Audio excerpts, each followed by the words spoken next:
할렐루야. 아멘. 오늘은 우리에게 주신 이 말씀 마가복음 3장 1절로 6절에 있는 말씀을 가지고 치유와 회복의 은혜라고 하는 말씀으로 함께 시간 나누겠습니다. 우리가 계속해서 몇 주에 걸쳐서 하나님 나라의 복음에 대해서 우리가 나누고 있습니다. 우리가 선포하고 우리가 이웃 사람들에게 혹은 내 자신에게 들려주는 하나님의 말씀, 이 복음이 어떠한 은혜가 있고 또 이 복음이 어떠한 능력이 있는지에 대해서 우리가 은혜를 나누고 있는데, 오늘의 말씀을 보니까 안식일에 회당에 모여서 예배드리는 무리 가운데 한쪽 손 마른 사람이 등장을 하게 됩니다. 전에도 말씀드렸듯이 우리가 가지고 있는 그런 모든 고난과 아픔이라고 하는 것은 하나님께서 원하는 모습이 아니라는 것이죠. 하나님께서는 에덴 동산 곧 이 온 세상을 다 창조하시고 주인으로 계시며 모든 것이 심히 좋았다라고 말씀합니다. 부족한 것이 없다는 거예요. 거기 아담을 데려오고 하와를 데려오고 그렇게 새로 지으셔서 이제 거기서 너희는 풍족하게 살아라, 부족함이 없이 살아라, 아픔 없이 살아라고 얘기하는 거예요. 하나님이 함께 하시는 거죠. 그런데 우리가 알다시피 아담이 그 하나님의 말씀을, 그 명령을 거부합니다. 그리고 사탄의 유혹에 넘어가게 되죠. 그래서 하나님이 준비해 놓으신 그 풍성한 것을 마음껏 누리지 못하는 안타까운 존재로 떨어지게 됩니다. 하나님이 준비한 것을 뒤로 하고 자기가 준비해서 먹으려고 하는 거예요. 그러다 보니까 어려움이 생기는 거죠. 고난이 생기는 거죠. 아픔이 있는 것입니다. 오늘 이 본문 가운데 등장하는 한쪽 손 마른 사람의 그 고난과 그 아픔과 질병 또한 그 결과라는 사실이죠. 우리가 하나님을 믿고 하나님의 자녀가 되었고 지금은 우리가 하나님의 다스림과 하나님이 나의 하나님이라고 하는 사실을 인정하며 믿음의 고백을 하며 살아가고 있고 오늘 이 자리에 참석하신 줄로 믿습니다. 그렇지 않습니까, 여러분? 하나님이 여러분의 주인이 되시고 하나님이 나의 하나님이라고 하는 사실을 고백하지 않습니까? 분명히 우리가 고백을 하고 있는 것이죠. 그러나 그럼에도 불구하고 우리가 살고 있는 이 현실이라고 하는 것은 안타까운 일이 있다는 것이에요. 왜? 이미 우리는 타락한 존재이기 때문에 사탄의 통치를 받는 안타까운 모습이 있고 이 세상이 그러한 세상이라고 하는 그 현실의 안타까움을 지금 이 한쪽 손 마른 사람의 모습을 통해서 우리에게 보여주시는 거예요. 예수님이 함께하는 그곳이지만 예수님이 함께 모여서 회당에 모여서 또 안식일에 예배를 드리고 있는 그 중이지만 모든 것이 완벽한 것 같은 그러한 모습이지만 현실이라고 하는 세계 가운데는 이렇게 부족한 사람, 고난이 있는 사람이 있다는 사실입니다. 그것을 보여주고 있는 것이에요. 그런데 바로 예수님께서 그 손 마른 자를 치유하셨습니다. 할렐루야. 예수님께서 그것을 치료하셨다는 것은 이제 고난과 질병과 아픔과 결국에 가서는 죽음에 이르게 되는 그 사탄의 통치를 끊으신 것이에요. 그리고 하나님의 치유의 회복을 통해서 그의 생명을 연장하며 하나님께서 그 고난과 모든 것을 끊으시고 그것조차도 하나님께서 다스리신다라고 하는 것을 선포하고 있는 것입니다. 근데 이것은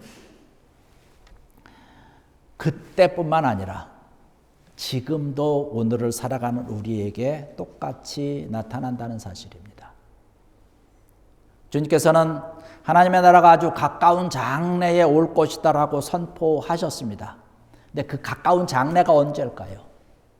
바로 그때 당시라는 거예요.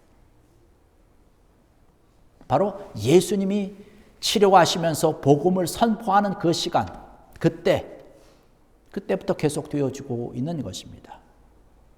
예수님께서 자신의 사역을 통해서 하나님의 나라가 계속 가까이 오고 있다라고 하는 것이에요. 왜? 하나님의 나라라고 하는 것은 하나님이 통치하고 하나님이 다스리는 곳이 하나님의 나라인데, 하나님이 다스리고 하나님이 통치한다라고 하는 것은 더 이상 사탄의 통치와 사탄이 다스리는 것을 끊어버리고 그것이 더 이상 연장되어 있지 않냐고 하나님께서 주시는 참된 평강과 은혜와 은총이 내리는 곳이 바로 하나님의 나라라는 것이에요. 그것이 그 하나님의 나라가 조금씩 세워져 나가는 것이죠. 그래서 예수님께서 이 세상에 오셔서 하신 일이 어떤 것입니까? 가장 많이 하신 것이 귀신을 내쫓는 거였어요. 또 병을 고치는 것입니다. 이렇게 예수님께서 이러한 사역, 귀신을 내쫓고 병을 고치는 일을 통해서 하나님의 나라를 선포하시는 거죠. 귀신이 있다는 것은, 질병 때문에 고난을 겪고 있다는 것은 사탄의 통치에 사로잡힌 자들의 아름답지 못한 모습입니다. 그것을 끊어버리는 거예요. 더 이상 사탄의 통치가 아니라는, 이제는 그것을 치유하시고 회복시켜 주시고 하나님의 자녀로 구원시켜 주시면서 이제는 사탄의 나라가 아니라 하나님의 나라로 그 사람들을 조금씩 데려오는 것이죠.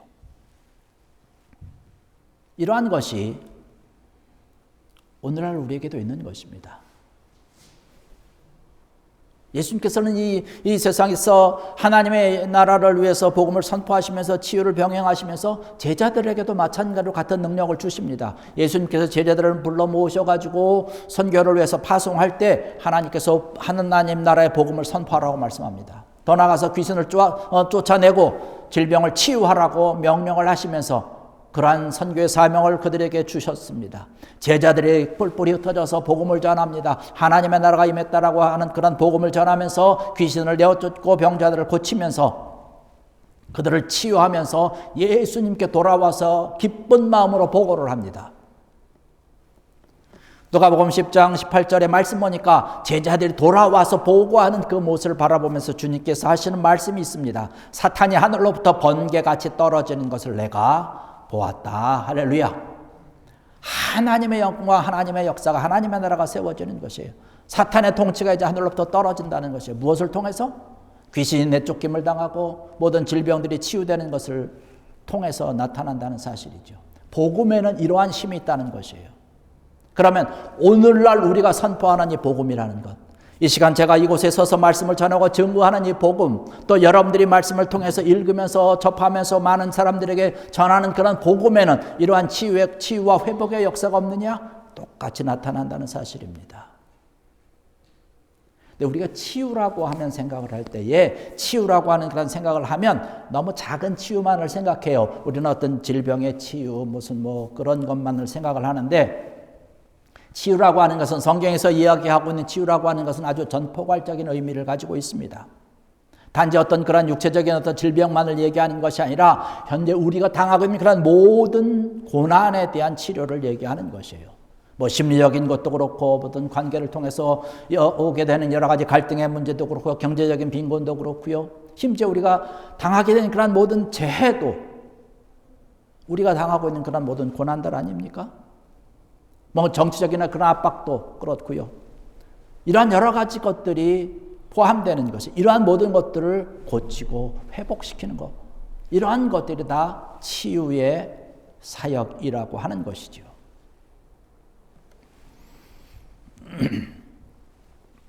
실제로 하나님 나라의 복음을 받아들인 사람들이 어떠한 삶을 삽니까?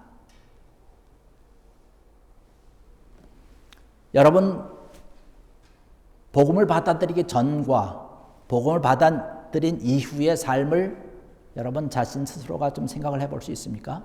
내가 전에는 어떻게 살았는지, 내가 복음을 받아들인 이후에 어떻게 살았는지. 우리가 하나님 나라의 복음을 받아들이면 하나님과의 관계가 올바른 관계로 회복이 됩니다. 의인이 되는 것이죠. 죄 용서를 받고 새로운 사람이 되는 것이죠. 그러면 우리가 어떻게 살아가요? 이제부터는 하나님을 의지해서 하나님의 말씀에 순종해서 살아가려고 힘쓰고있습니다. 근데 복음이 들어와 있지 아니하면, 복음이 들어오지 않는다는 것은 하나님의 다스림이 아니라, 하나님의 통치가 아니라 사탄의 통치를 받는 것이에요. 사탄의 통치를 받는 것은 어떤 이야기입니까?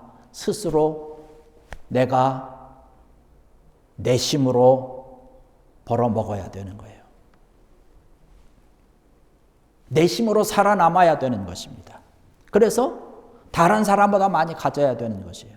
그래서 다른 사람들을 바라보면서 나의 것으로 만들기 위해서 착취하고 그 일로 인해서 다른 사람들에게 아픔을 주고 그 일로 인해서 나와 그 사람뿐만 아니라 그 주변이 힘들게 되는 여러 가지 일들을 바라보게 됩니다. 그런데 하나님의 복음을 받아들인 이후에는 하나님께서 주시는 은혜가 있기 때문에 하나님께서 주시는 놀라운 풍성한 하나님의 손길이 있기 때문에 하나님을 사랑하게 되고 더 나아가서 우리가 이웃을 사랑하게 되고 이것을 함께 나누면서 화평을 이룬다는 것이에요.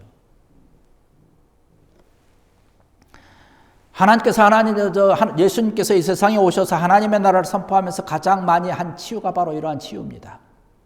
죄인들을 회개시켜서 죄인들에게 하나님 나라의 복음을 전하고 증거해서 더 이상 사탄의 세력에서 사는 것이 아니라 하나님의 다스림과 하나님의 사랑의 다스림을 받으면서 하나님께 순종하면서 살아가도록 하는 것이에요. 그래서 이웃과 화평을 이루게 되는 것이죠. 이웃과 화평을 이루게 되니까 그 모든 것들이 은혜가 있는 것이에요.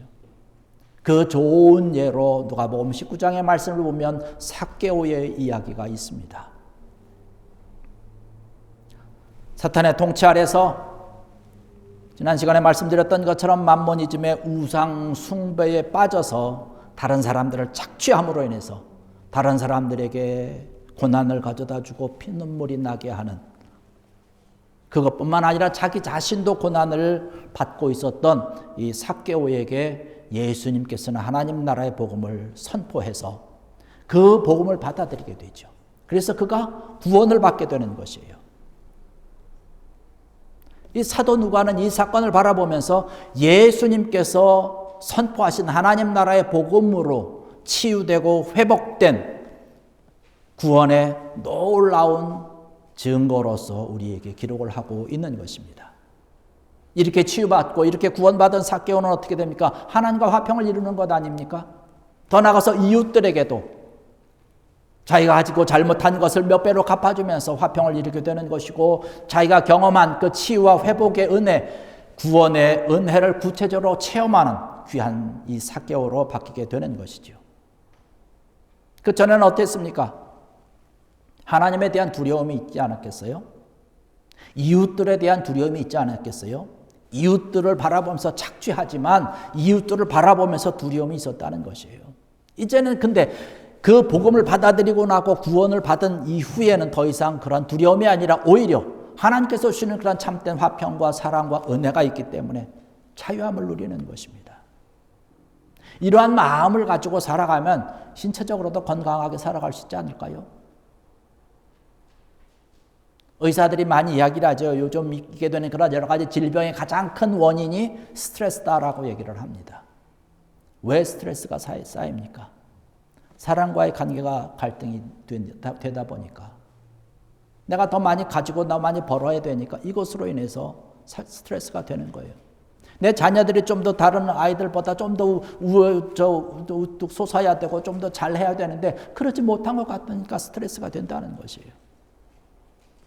그런데 하나님께서 주시는 그런 은혜와 하나님의 놀라운 사랑과 하나님의 손길이 우리에게 있으면 그러한 스트레스가 아니라 기쁨이 있고 확신이 있고 믿음이 있고 하나님께서 함께한다라고 하는 그런 것 때문에 우리는 담대하게 강건하게 살아갈 수가 있는 것이죠.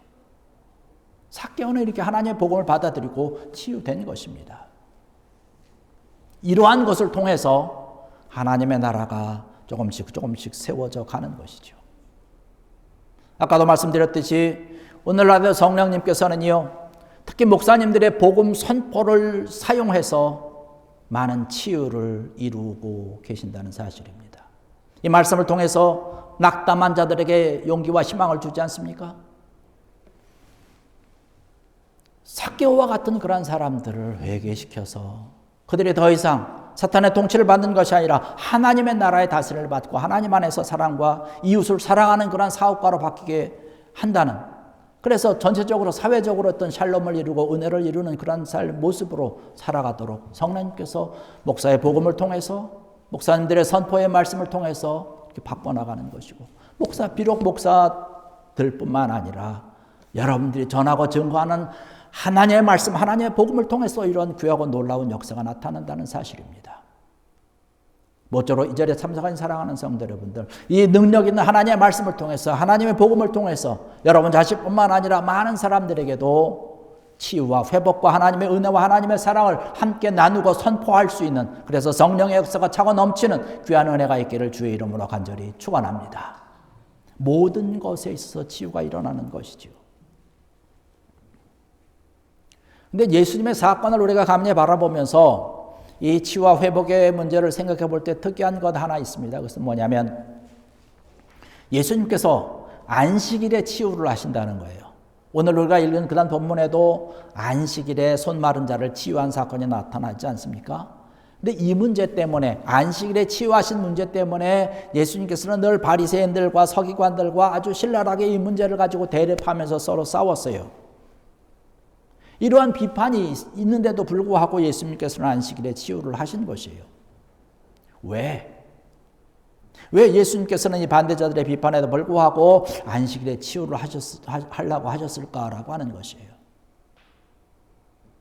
그것은 예수님이 바라보는 안식일과 이 바리새인들, 서기관들이 바라보는 안식일이 다르기 때문에 그런 것입니다.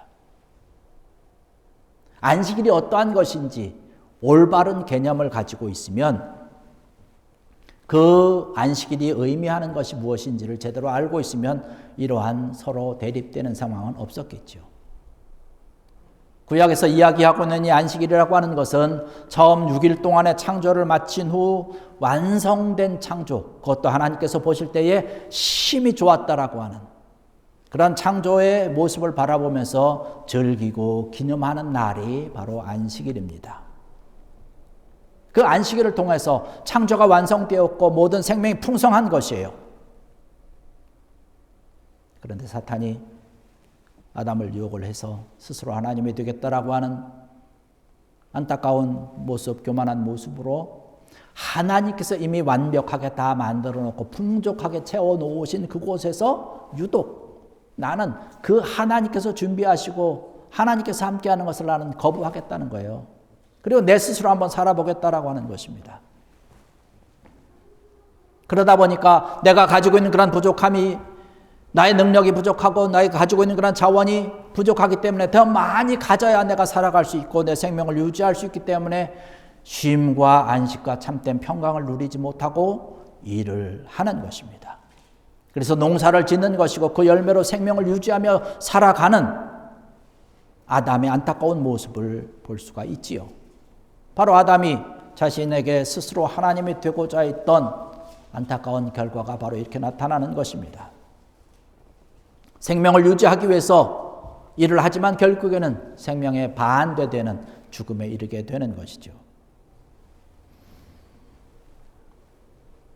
생명 유지를 위해서 죽어라 일을 하다가 결국에는 죽게 되는 안타까운 존재입니다.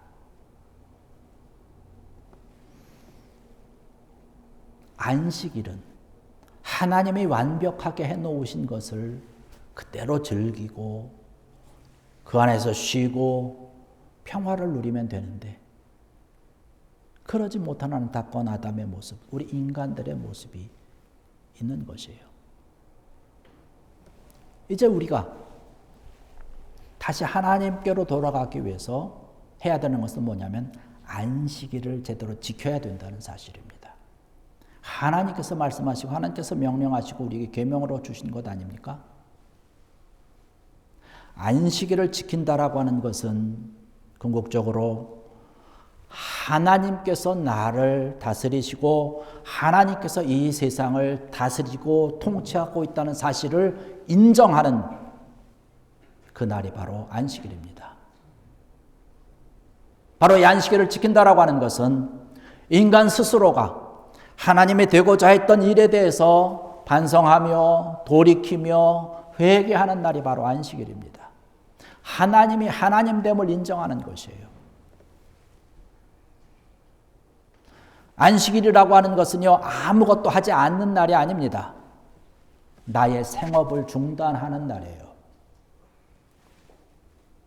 내가 내 힘으로 벌고 내가 내 힘으로 일을 열심히 해야 살아가고 있던 그런 것을 중단하는 것이에요. 그리고 하나님께서 나에게 내려주시는 것을 내가 믿는다라고 고백을 하면서 하나님이 함께 하시니까 나는 그곳으로 살아갈 수 있다라고 하는 것을 고백하는 그 날이 바로 안식일입니다.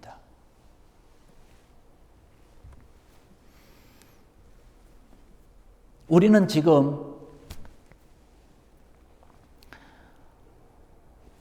아담이 타락한 이후의 모습으로 살아가고 있기 때문에 안타깝게도 우리가 새로운 모습으로 재창조되는 그 종말에 예수님께서 오셔서 우리의 모든 것이 새롭게 재창조되는 그 창조의 모습을 갖기 전까지는 타락한 모습의 인간으로서 우리에게 주어진 일에 최선을 다하고 열심을 다해서 살아야 됩니다. 그러나 안식일만은 다시금 돌아와서 우리가 그렇게 살아갈 수밖에 없는 존재지만 그럼에도 불구하고 하나님께서 나의 모든 것을 책임지시고 함께 하신다고 하나님이 나의 하나님이라고 하는 사실을 인정하면서 우리가 함께 모여서 예배 드리는 것이죠. 그날이 바로 안식일입니다. 그런데 이 바리새인과 서기관들은요, 안식일을 단지 활동하지 않는 날이라고 생각을 했습니다. 그래서 예수님께서 안식일에 병자를 고치는 것은 일을 하는 거라고, 활동을 하는 거라고 착각을 한 것이에요. 그래서 예수님께서 안식일에 일을 하는 것을 비난하는 것입니다. 오늘 본문에 나오는 그런 사람도 예수님께서 손을 내밀라고 그랬는데 그 손을 내미는 것이 유대인들 모습에서는 일을 하는 거예요. 그러니까 하나님 앞에 범죄한다고 잘못 생각하고 있는 것이에요. 실제로 제가 성지순례 가서 보니까요, 유대인들이 이야기하고 있는 그런 안식일에 식당을 갔습니다. 식당을 갔는데 엘리베이터를 타려고 하는데 엘리베이터가 작동을 안 해요. 자동으로 해놨어요. 층마다 다 씁니다. 왜? 버튼을 누르는 것이 일이기 때문에 그래요. 그래서 일을 하지 말라고. 식당에 앉아서 커피를 좀 마시려고 목사님들과 함께 얘기를 하는데 커피가 안 된대요. 왜 그러냐 그랬더니 안식일이라 일을 하면 안 된대요. 커피 내리는 게 무슨 일이냐? 커피 머신에 버튼을 눌러야 되는데 버튼 누르는 게 안 된다는 거예요. 일하기 때문에. 아직도 그렇게 살고 있더라고요. 스푼이나 어떤 도구나 이런 것 들은 것도 무게도 다 정해놨어요. 어느 무게 정도 이상 들면 안식일을 범하는 거다. 여러분, 이러한 모습으로 살아가는 것이 정말로 안식일을 지키는 것입니까? 이러한 모습으로 살아가니까 예수님과 늘 대립이 있었던 것이에요. 안식일에 치유하신 그 안타까움, 정말로 좋은 것인데 그것을 안타깝게 바라보는 것 아닙니까? 그래서 오늘 말씀에도 주님께서 그렇게 말씀하지 않습니까? 안식일에 병자를 고치는 것이 좋으냐, 안 고치는 것이 좋으냐, 선한 일을 하는 것이 좋으냐, 악한 일을 하는 것이 좋으냐. 그러한 시선이 있음에도 불구하고 예수님께서 병자를 고치신 것은 예수님께서 선포하신 하나님의 나라가 현재에 이루어지고 있다라고 하는 것을 증명하기 위해서 안식일에 치유하신 일입니다. 더 이상 사탄의 모습, 사탄의 통치로 인해서 모든 고난과 아픔 가운데 살아가고 있는 그러한 자들이 그러한 불행 가운데 살아가는 것이 아니라 하나님께서 주시는 그러한 회복의 은혜로, 치유의 은혜로 살아가도록 주님께서는 원하고 있는 것이지요. 바로 복음이 선포될 때 그러한 일들이 있게 되는 것입니다. 여러분들의 삶과 생활 가운데서 여러분이 하루하루 살아가시면서 시간 살아가면서 어떠한 일이 있든지 하나님께서 주시는 위로와 치유와 회복이 차고 넘치기를 원합니다.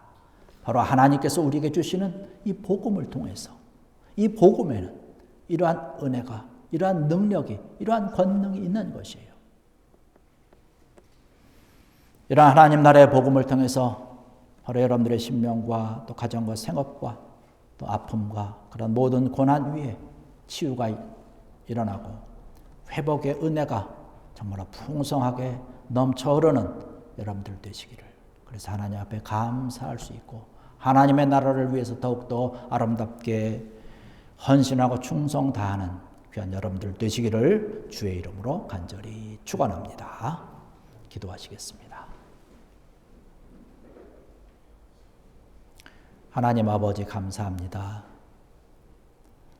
저들을 사랑하시고 저들에게 귀한 은혜를 주시며 저들을 늘 책임져 주시고 보호해 주시는 귀한 하나님의 손길이 있음을 시간 다시 한번 말씀하여 주시니 감사합니다. 우리가 안식일을 통해서 하나님께서 나의 하나님이 되시고 나의 통치자가 되시고 나를 다스린다라고 하는 사실을 다시 한번 인정하며 그 믿음으로 은혜롭게 살아갈 수 있도록 오늘 또한 말씀 주시니 감사합니다. 이 말씀과 같이 복음을 통해서 우리가 위로받고 힘을 얻고 치유받으며 회복되며 더 나아가서 하나님의 나라를 세워갈 수 있는 귀한 능력의 삶을 살아가는 저희들 되게 하여 주시옵소서. 우리가 어떠한 모습, 어떠한 형편에 있든지 주님께서 치료하시고 회복시켜 주시고 함께하여 주시는 믿음의 든든함이 차고 넘치는 우리의 모든 삶 되게 하여 주시옵소서. 감사하며 예수님의 이름으로 간절히 기도드렸사옵나이다. 아멘. 우리 함께 파송의 찬양하시겠습니다.